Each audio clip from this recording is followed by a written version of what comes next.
72%. 이번 4.7 보궐선거에서 국민의힘 오세훈 서울시장 후보를 지지한 20대 남성의 지지율입니다. 촛불 민심 이후 더불어민주당의 핵심 지지층이었던 20대는 이제 남성과 여성으로 나뉘어 서로 다른 의견으로 충돌하고 있습니다. 여성징병제, 공정 이슈 등과 관련한 문제 제기로 뜨거운 이슈의 중심에 있는 20대 남성 이남자. 오늘은 이와 관련해 파워 인터뷰 준비했습니다. 저는 시사팩토리 100.3 금요판과 나울통의 진행을 맡은 조강래입니다. 안녕하세요. 정치해설가 이태입니다. 최근 2030 세대 최대 이슈인 군대와 관련된 뉴스들이 다수 보도되고 있습니다. 여성징병제부터 헌법재판소에서 위헌 결정이 내려진 군 가산점 부활, 그리고 군대의 자가격리자의 부실급식과 부실케이크 논란까지 정쟁 대상이 되어버린 2030의 핵심 이슈들을 함께 나누어 보겠습니다.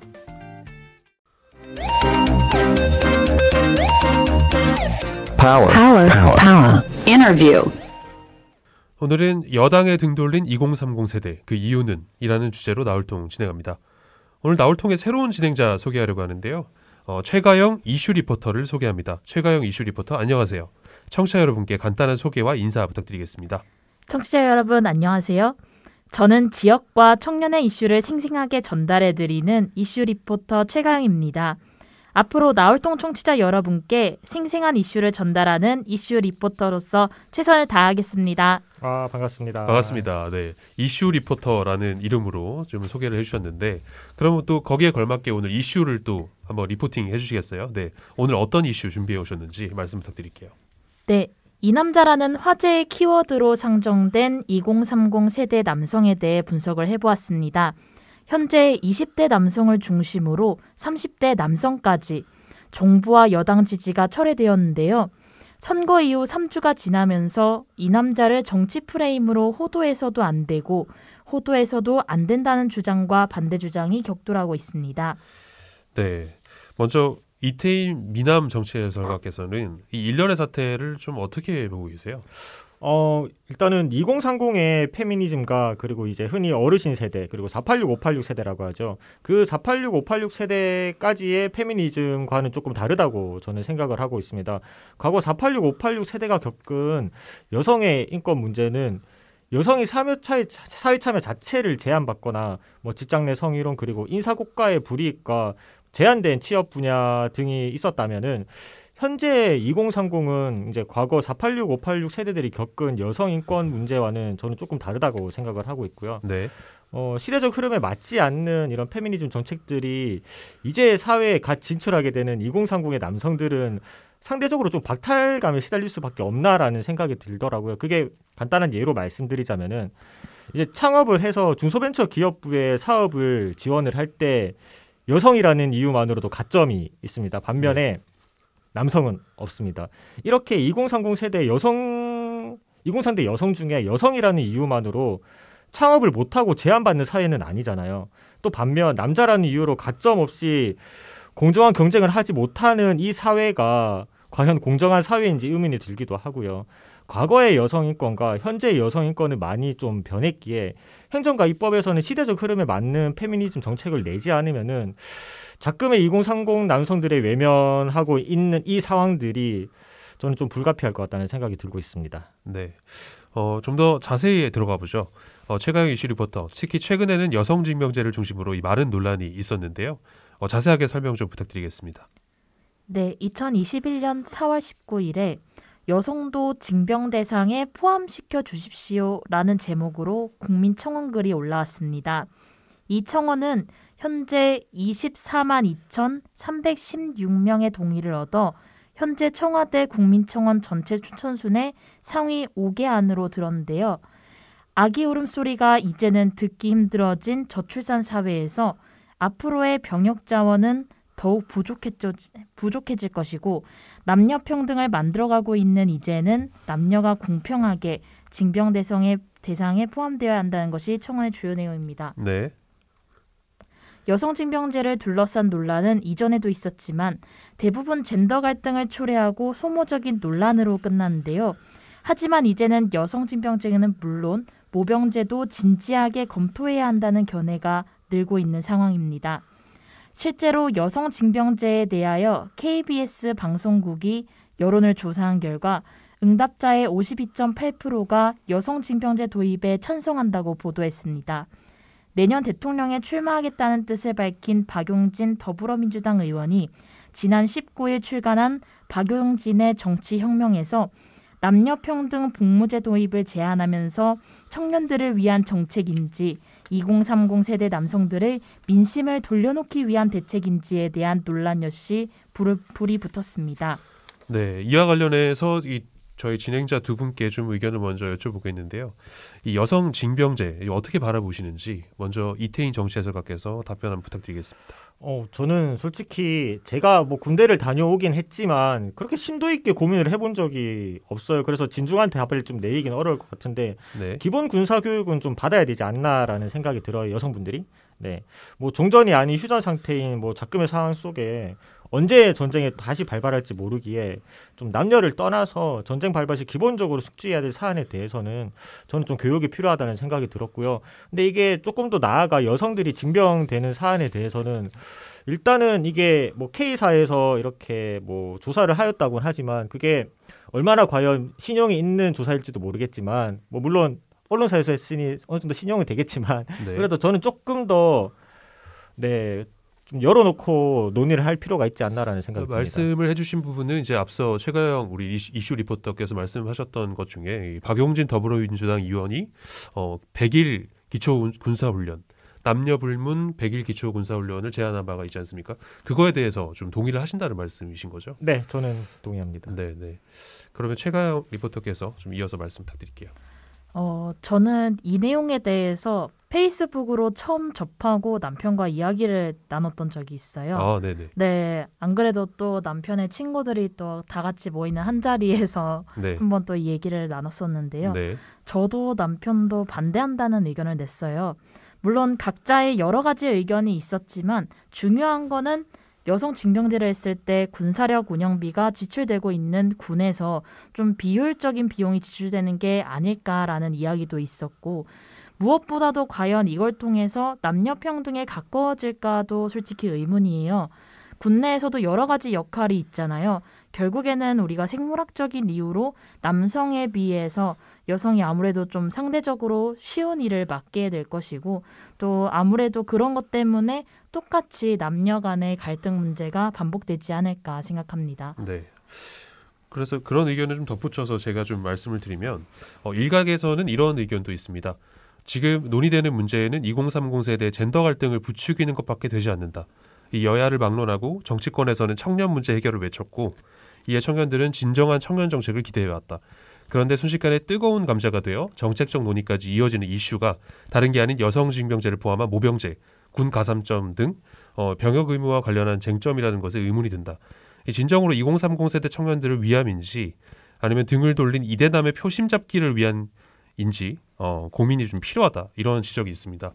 이런 의견에 대해서는 두 분이 좀 어떻게 보시는지 최가영 리포터께서 먼저 말씀 부탁드립니다. 지금 이슈가 되어서 나오고 있는 여러 가지 정책안들이 솔직히 2030 세대 청년들을 위한 건지 의문이 좀 들어요. 네. 이런 이슈들 중에서도 여성 징병제도 어떻게 보면 절반 이상이 찬성한다고는 이야기를 하지만 실제로 주변에 20대 남성분들 제가 4분께 여쭤본 적이 있는데 다들 반대한다라고 하시더라고요. 네. 나도 남자지만은 공감이 안 돼라고 이야기하시던 게 떠오릅니다.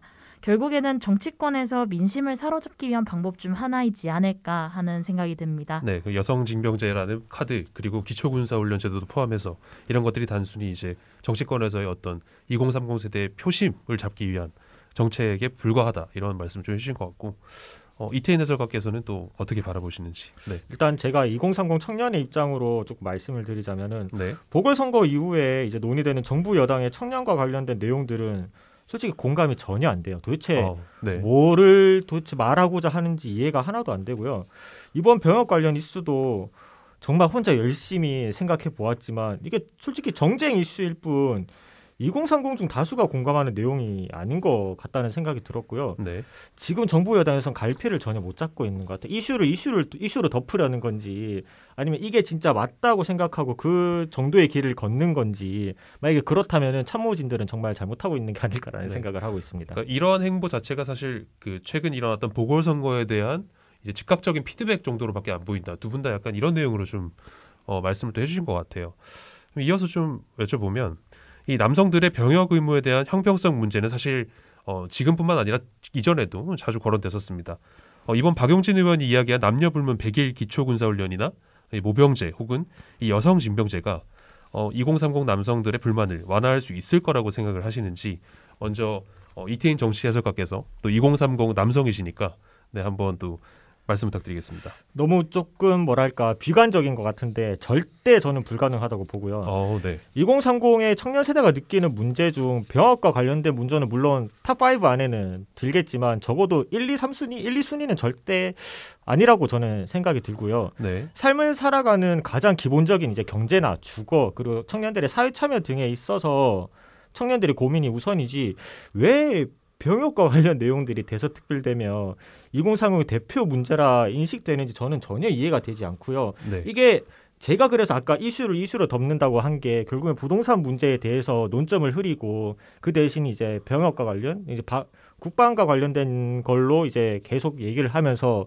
물타기를 하는 게 아닌지 그런 네. 말씀하셨던 것 중에 그러면 1, 2순위를 다투는 사안들이라면 방금 부동산 얘기도 잠깐 해주셨는데 어떤 것들이 좀 구체적으로 있을까요? 일단은 아무래도 자기 집을 네. 소유하기에 있어서 과거 이제 네. 부모님 세대와는 좀 다르게 매우 힘든 과정이잖아요. 이제 거의 네. 내 집을 갖지 못할 수도 있는 이런 막연한 생각에 그거 먼저 어쨌든 그 생각들을 정부 여당에서는 해결해 줘야 되지 않나 생각이 들었고 뭐 네. 다음 질문 다다음 질문에 나오겠지만 이렇게 이제 청년들의 계층 이동에 대해서도 과거 부모님들은 이제 부동산으로 적당히 부를 축적하고 안전자산으로 분류되면서 열심히 내 재산을 지켜왔다면 작금의 청년들은 전혀 그러지 못하고 있다 보니까 네. 그거에 대해서 1, 2순위가 아닐까라는 생각이 들어요. 네, 개인적으로. 네. 알겠습니다. 네. 그러면은 좀 이어서 좀 질문을 드리면 이제는 또 새로운 이슈에 대해서 좀 이야기를 해볼 텐데요. 2030 세대들 청년들이 이제 정부 여당에 등을 돌린 이유 중에는 이 공정 이슈도 사실 있습니다. 특히 최근에는 이제 비트코인으로 대변되는 이제 가상화폐에 대한 논란이 끊이지 않고 있는데요. 이 관련해서 최가영 이슈 리포터께서 또 자세히 한번 설명 부탁드리겠습니다. 이제 우리 2030 세대에게 투자는 생활 속 문화가 되었습니다. 네. 유튜브와 스터디를 통해서 주식과 비트코인을 좀 배우고 또 직접 투자에 뛰어든 청년들이 매우 많이 늘어났는데요. 실제로 자본시장 연구원에 따르면 지난해부터 새롭게 주식 투자에 뛰어든 신규 투자자의 28%는 20대가 차지했다고 합니다. 전체의 26%인 30대까지 포함하게 되면 신규 투자자의 절반 이상이 되는데요. 이런 상황 속에서 정부가 가상자산 투자자 보호 정책 없이 내년부터 투자 수익에 세금을 부과하겠다고 하며 가상화폐에 대한 정책이 논의되고 있습니다. 네. 조금 더 깊이 살펴보자면 지난해 말에 국회를 통과한 소득세법 개정안은 암호화폐를 팔아 벌어들인 돈을 기타 소득으로 분류하고 연 250만 원을 넘으면 20% 세율로 분리해서 과세하도록 규정했습니다. 지방세를 포함하면 실제 세율은 22%가 되는데 예를 들어서 2022년 한 해의 암호화폐 소득이 400만 원이라고 했을 때 2023년 5월 종합소득세 신고 시점부터 250만 원의 공제액을 뺀 150만 원의 20%를 세금으로 내야 한다고 합니다. 심지어 특근법으로 인해 실명 계좌가 막혀서 거래소가 폐쇄될까 하는 우려도 불안감 역시 함께 커지고 있습니다. 네, 이런 일련의 사태와 관련해서 청년들은 이런 의견을 내기도 하죠. 규제는 하는데 세금은 걷어야겠다. 이런 정부 방침에 많은 청년이 분노를 하고 있습니다. 두 분은 이에 대해서 좀 어떻게 바라보시는지 이태인 해설가께서 먼저 말씀 부탁드립니다.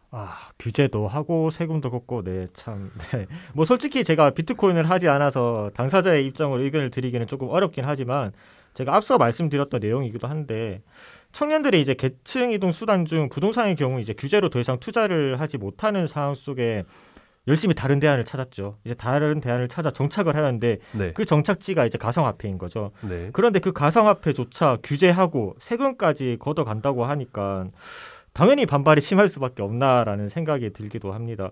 솔직히 부모님 세대의 경우 이제 부동산이 안전자산으로 분류되면서 투자의 목적으로까지 활용이 됐잖아요. 네. 시세 차이까지 거두고 그렇게 적당히 부를 축적하는데 청년들인 우리는 뭘로 도대체 계층 이동을 하고 부를 불리고 자산을 축적하죠?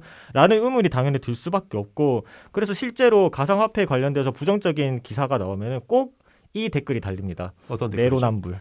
내로남불. 네, 우리 부모님 세대들은 되고 왜 우리는 안 되냐. 그렇게 수단이 달라졌을 뿐인데 네. 뭐 저는 이렇게 규제를 통해서 억압을 하려고 한다면 우리 게임 산업과 같이 네. 굉장히 암흑기에 접어들지 않을까라는 뭐 조심스러운 의견을 좀 덧붙일 수 있을 것 같아요. 네, 그러니까 말씀하신 거는 이제 부동산으로 어떤 그 부동산을 통한 시세 차익을 남겨서 말씀하신 것 중에 계층 이동이라는 표현을 쓰셨잖아요. 네. 그런 계층 이동의 목적으로 사실은 우리 부모님 세대들은 그런 것들을 사실 이뤄왔는데 왜 우리 청년들은 좀 해보려고 하니까 그런 거를 하지 못하게 하느냐 이런 식으로 좀 생각을 주로 한다 이런 말씀이신 것 같습니다. 네, 최가영 우리 리포터께서 말씀 부탁드릴게요. 저는 주변 청년분들 중에는 실제로 코인하고 계시는 분들이 굉장히 많은데 네. 다들 유일하게 아침에 그나마 희망을 가질 수 있는 이유가 가상화폐 투자라고 하더라고요. 그렇군요. 네, 그런데 정부의 규제로 만약에 세금을 걷게 된다면은 현재 앞으로의 미래를 위해서 투자를 하고 있는 청년분들에게 또다시 좌절감을 주는 건 아닐까 하고 생각됩니다. 네. 한편 우리가 지금 정부 여당이나 전문가들이 많은 지금 우려를 하고 지적을 하고 있는 것 중에 지금 이 가상화폐에 대한 투자는 사실 어떤 그 도박이나 투기와 가까운 지금 목적으로 이용되는 게 맞다면 그리고 굉장히 그 변동성에 대한 위험이 높기 때문에 이 가상화폐 투자자들을 보호해야 되는 규제를 하기 위함이다라는 입장을 내기도 하는데요. 두 분께서 좀 바라보셨을 때 이런 입장에 대해서는 좀 청년들이 얼마만큼 동의를 하는지 좀 궁금하긴 하거든요. 또 생각하실 게 어떻습니까? 네.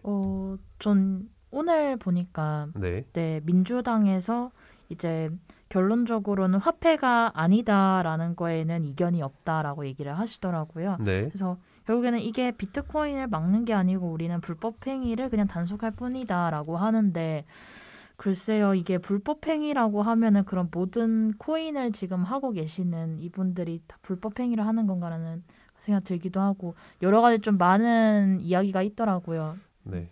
섣불리 좀 불법 행위라고 규정을 하기에는 조금 위험이 있어 보인다. 이렇게 말씀하시는 것 같고 이태인 해설가께서는 이런 정부의 방침 혹은 전문가들의 지적 또 어떻게 생각하시는지. 뭐 저는 일단 그들이 어쨌든 20-30년 동안 열심히 일을 해왔던 분야에서 그걸 통해 이제 그런 여러 가지 경험을 통해서 얘기하는 것을 존중을 하긴 합니다만 시대적으로 변함에 있어서 그거에 맞춰서 어느 정도 생각을 좀 유연성 있게 해야 되지 않나라는 생각을 하는데 글쎄요, 아직 국제적으로도 구체적인 내용이 정립이 안 된 상황이잖아요. 그래서 조금 더 고민해 볼 필요가 있지 않나라는 생각으로 좀 대신할 수 있을 것 같습니다. 알겠습니다. 그렇다면 좀 마지막으로 질문을 드릴 수 있을 것 같은데요. 최근 이 비트코인 그러니까 가상화폐 투자뿐만 아니라 이 부동산 등 재산 증식을 위한 투자자가 많이 늘고 있습니다. 그 중심에 선 것도 역시 청년들입니다. 이런 현상이 계속되는 이유는 아까 우리 이태인 해설가께서도 좀 말씀하셨는데 먼저 좀 다시 한번 더 좀 말씀 부탁드리겠습니다.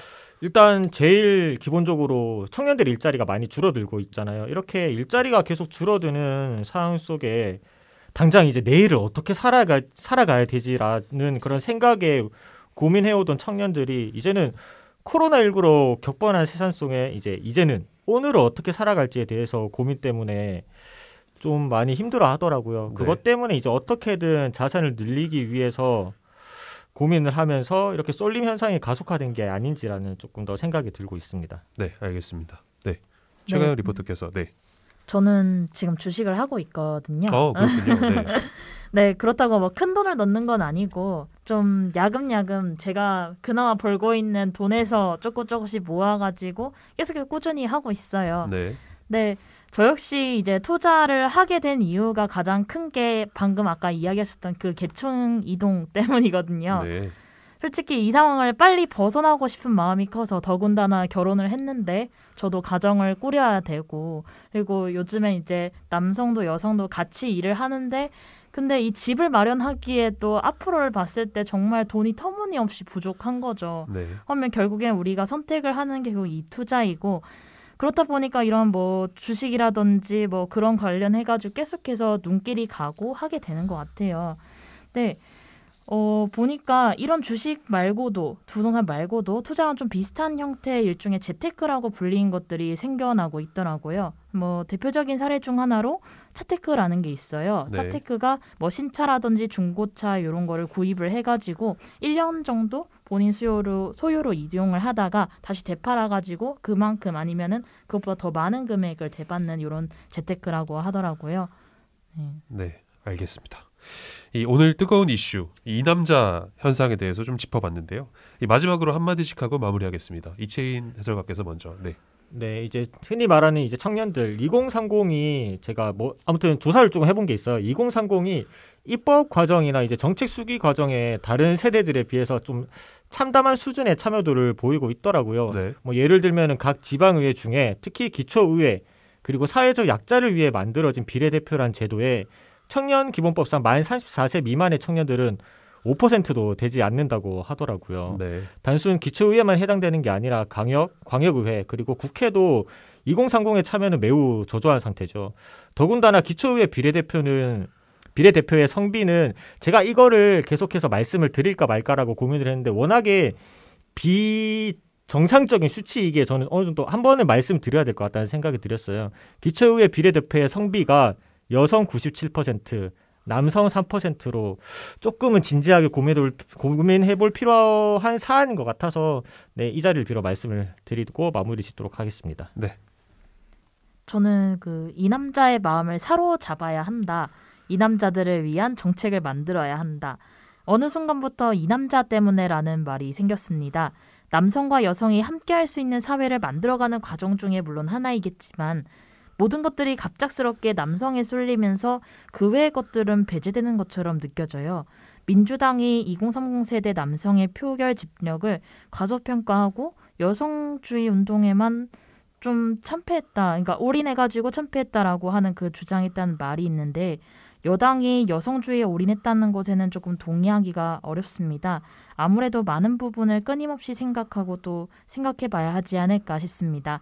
훗날 남성도 여성도 모두가 함께 웃는 날이 오기를 바랍니다. 네, 알겠습니다. 인터뷰는 시간 관계상 여기서 마무리하겠습니다. 두 분 오늘 출연해 주셔서 네, 감사드립니다. 감사합니다. 감사합니다. 청취자 여러분, 오늘 방송 마무리하기 전에 앞서 안내드릴 사항이 있습니다. 시민중심 미디어 공론장에 관심이 많은 책임 PD가 지금 나가고 있는 시사팩토리 100.3에 시민중심 미디어 공론장이 될 수 있는 새 코너를 만들기 위해 울산 시청자 미디어센터와 함께 기획을 하고 있는데요. 울산 시청자 미디어센터가 이 코너에 출연할 울산 지역 시민 리포터를 모집 중에 있습니다. 우리 동네 리포터가 되면 청취자 여러분께서 직접 라디오에 출연해 생활 속 이야기, 마을 이야기, 이웃 이야기를 또 다른 청취자들과 함께 나누게 됩니다. 우리 동네 리포터 모집 기간은 4월 30일까지이고 울산 시청자 미디어센터 홈페이지에서 신청 가능하다고 하니 청취자 여러분의 많은 관심과 참여 부탁드리겠습니다. 시사팩토리 100.3 금요판과 나울통은 여기서 마무리하겠습니다. 지금 SG워너비의 죄와 벌 나가고 있는데요. 이 노래 띄워드리면서 인사드리겠습니다. 지금까지 기술의 김현상, 음악의 길기판, 진행의 조강래, 이태인, 최가영, 조연출의 개윤아, 김현빈, 손재민, 양태영, 이찬미, 구성의 엄유미, 책임의 김성광이었습니다. 다음 주 이 시간에 다시 찾아뵙겠습니다. 제가 모두라고 말하면 다들 안녕이라고 외쳐주세요. 모두 안녕.